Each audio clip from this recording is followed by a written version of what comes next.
ஐயா சொன்ன மாதிரி ஊரை திருத்தும் முன் உலகை திருத்தும் முன் உன்னை திருத்தடான்ற மாதிரி முதல்ல நான் என் வீட்டில் இருந்து தொடங்கணும்.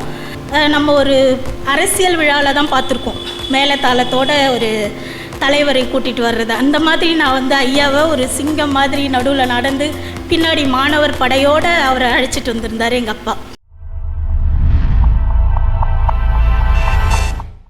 அனைவருக்கும் வணக்கம். பாவலரேறு ஐயா அவர்களின் 31ஆம் ஆண்டு நினைவேந்தல் நிகழ்வு குறித்து இவ்வரங்கம் கூடியிருக்கிறது. என்னுடைய 40 ஆண்டு கால நினைவெடுக்குகளில் பாவலரேறு ஐயாவுடைய எழுத்துக்களும் பேச்சுகளும் எவ்வாறு பொதிந்து உள்ளன என்பதை பற்றி சிறிது பேச ஆசைப்படுகிறேன். முதல்ல எதிலிருந்து தொடங்குது அப்படின்னா, நான் பிறந்ததுலேருந்தே ஐயாவோட தொடர்பு எனக்கு இருந்திருக்கு. ஏன்னா எனக்கு பெயர் வைத்தவர் பாவலரேறு ஐயா அவர்கள் தான். அடுத்து என் வீட்டில் எந்த நிகழ்வு நடந்தாலும், ஒரு திருமணமாகட்டும் இல்லை மாணவர்கள்கிட்ட பேசுகிறதா இருக்கட்டும், என் அப்பா கிட்ட இருந்து வர முதல் பெயர் பாவலரேறு ஐயாவோட பெயர் தான் வரும். அவரோட பாடலோட அடிகள் தொடாமல் அவருடைய பேச்சு நிறைவுறாது. ஒரு அவரை நேரில் பார்த்தது நான் ஒரு 4ஆம் இல்லது 3ஆம் வகுப்பு படிச்சிட்ருப்பேன். அப்போ என் வீட்டில் ஒரு ரொம்ப பரபரப்பாக நிறைய காலையிலே மாணவர்கள் கூடியிருந்தாங்க. நிறைய பேர் வராங்க போகிறாங்க, ஐயா வந்துட்டாரா அங்கே வந்துட்டாரா. அப்பா அந்தளவுக்கு பரபரப்பாக நான் பார்த்ததே இல்லை. என்ன அப்படின்னா, அன்னைக்கு அவர் பணியாற்றிய பள்ளிக்கு பாவலரேறு ஐயாவை சிறப்புரையாற்ற கூப்பிட்டுருந்துருக்காங்க. அப்போ ஐயா இறங்கும்போது நம்ம ஒரு அரசியல் விழாவில் தான் பார்த்துருக்கோம், மேலத்தாளத்தோட ஒரு தலைவரை கூட்டிகிட்டு வர்றது. அந்த மாதிரி நான் ஐயாவை ஒரு சிங்கம் மாதிரி நடுவில் நடந்து பின்னாடி மாணவர் படையோடு அவரை அழைச்சிட்டு வந்திருந்தார் எங்கள் அப்பா. வீட்டுக்கு வந்ததும் இவர் தான் பாவலரேறு தாத்தா அப்படின்னு எங்களுக்கு அறிமுகப்படுத்தினார். அதுதான் என்னோட முதல் நிகழ்வு ஐயாவோட. அந்தளவுக்கு எனக்கு செறிவு இல்லை, அவரோட பேச்சுகளை செரிக்கிற அறிவு இல்லை. ஏன்னா 3ஆம் வகுப்போ 4ஆம் வகுப்பு தான் படிச்சுட்ருந்தேன். ஆனால் அப்பா விடாமல் எல்லா கூட்டத்துக்கும் என்னை கூட்டிகிட்டு போவார். அதுக்கப்புறம் ஒரு படிக்க தெரிந்த பிறகு ஒரு 5ஆம் வகுப்பு 6ஆம் வகுப்பு படிக்க தொடங்கும்போது பக்கத்து வீட்டுகள்லேருந்து ஒரு சிறுவர் மலர் அந்த மாதிரியான ஒரு இதழ்களை வாங்கி படிக்க ஆரம்பித்தேன். அப்போ என் அப்பா பார்த்துட்டு அதை எடுத்துகிட்டு, இதை விட நல்ல செறிவான தமிழ் இதழ் நம்மக்கிட்ட இருக்குது, தமிழ்ச்சிட்டு இருக்கும்போது நீ ஏமா அதையெல்லாம் பார்க்குற அப்படின்னு தமிழ்ச்சிட்டு என் கையில் கொடுத்தாரு. தமிழ்ச்சிட்டு தான் என்னோட முதல் படிக்கிறதுக்கான ஆர்வத்தை எனக்கு தூண்டியது. அதுக்கு முன்னாடி எங்கள் வீட்டில் ஒரு திரைப்பட பாடலோ எதுவுமே நான் கேட்டது கிடையாது. பாவேந்தரோட பாடல்களும் பெருஞ்சித்தனார் பாடல்களும் இசை வடிவில் வரும், அதை தான் நான் கேட்டிருந்திருக்கேன். அதை கேட்டு கேட்டு கேட்டு நானோ என் தங்கையோ என் அப்பாவோட மாணவர்களோ எல்லாரும் அதில் வளர்ந்தவர்கள் தான். இப்போ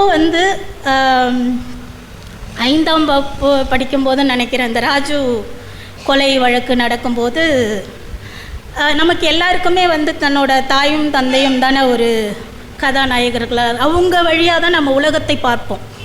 அதே மாதிரி அவர் எங்கள் அப்பா என்ன சொல்கிறாரோ அதுதான் எனக்கு சரின்னு தோணும். அப்போ ராஜு கொலையை சரி தனுவை பாராட்டி ஐயா ஒரு கட்டுரையை வெளியிட்டிருந்தார், பாடல்லாம். அது ரொம்ப பெருமையாக பேசினார். நீ இன்றைக்கி பிறந்திருந்தா உனக்கு நான் தனுன்னு பேர் வச்சுருப்பேம்மா, அந்த மாதிரியான இதெல்லாம் எங்கள் அப்பா சொல்லும்போது, அப்போது நமக்கு பாவலரேறு ஐயா சொல்கிறது தான் சரி, அப்படி தான் நம்ம நடக்கணும், அந்த மாதிரி என்னோட எண்ணங்கள் யோசிக்க ஆரம்பித்தேன். அந்த வயசில் நான் பள்ளியில் போய் மற்றவர் கூட என்னோடய ஆசிரியர் கூட விவாதம் பண்ணியிருக்கேன். அது சரிதான், தனு பண்ணது சரி, ஆனால் என்னன்னு எனக்கு தெரியாது. ஐயா சொல்லியிருக்காரு, எங்கள் அப்பா சொல்லியிருக்காரு, அதனால் அது சரி அப்படின்னு. அதுக்கப்புறம் நமக்காக யோசிக்க ஆரம்பிக்கும் போது அவரோட பாதைகளோ அவரோட கருத்துக்களோ எவ்வளவு நம்முடைய தமிழ் இனத்திற்கும் மொழிக்கும் எவ்வளவு தேவையாக இருக்குது. இன்றைக்கும் அவரோட தேவை நமக்கு ஏன் வேணும் அப்படின்னா, ஏதோ ஒரு இடத்துல நம்ம எங்கே சறுக்கியிருக்கோன்னு தெரில, ஐயா மாதிரி ஒரு கட்டமைப்பான அமைப்புகளையோ அவருக்கு இருந்ததோட இப்போ நமக்கு ஊடக பலம் நிறைய இருக்குது. இருந்தாலும் எந்த இடத்துல நம்ம சறுக்கியிருக்கோன்னு தெரில. அவர் கட்டமைச்ச அந்த ஊத்தாமுக்காவாக இருக்கட்டும், இல்லை தமிழக விடுதலை படையாக இருக்கும், தென்மொழி இயக்கம்னு ஒன்று கட்டமைத்து எல்லா குடும்பங்களோட தமிழ் இது பின்பற்ற வச்சார். குடும்பத்தோட கொள்கைகளோடு வாழ வச்சாங்க. அது எந்த இடத்துல இந்த தலைமுறையே சரிக்கிருக்கோன்னு தெரியல. இப்போ என் பையனை என் மகனை இங்கே பேசுகிறதுக்கு கூப்பிட்டு வர்றதுக்குள்ளே ரொம்ப பெரிய போராட்டமாக இருக்குது. ஐயா சொன்ன மாதிரி ஊரை திருத்தும் முன் உலகை திருத்தும் முன் உன்னை திருத்தடான்ற மாதிரி முதல்ல நான் என் வீட்டிலேருந்து தொடங்கணும். அங்கே தான் சரிக்கிருக்கேன்னு நினைக்கிறேன். எல்லாருமே அவங்கவுங்க வீட்டிலேருந்து முதல்ல உணர்வை ஊட்டி வளர்க்கணும். நான் வளர்ந்த சூழலை என் பிள்ளைக்கு நான் தரலை அப்படின்னு நினைக்கிறேன். ரொம்ப வெட்கப்படுறேன். இன்னையிலிருந்தாது இந்த நிகழ்வில் இன்றைக்கி என் பையன் சமரனை நான் பேச அழைக்கும்போது தான் அவன் எப்படி அழுதுட்டு பின்வாங்கினானோ அங்கே தான் நான் தோற்று போயிருக்கேன். இன்னையிலிருந்தாது என்னை மாற்றிக்கணும்னு நினைக்கிறேன்.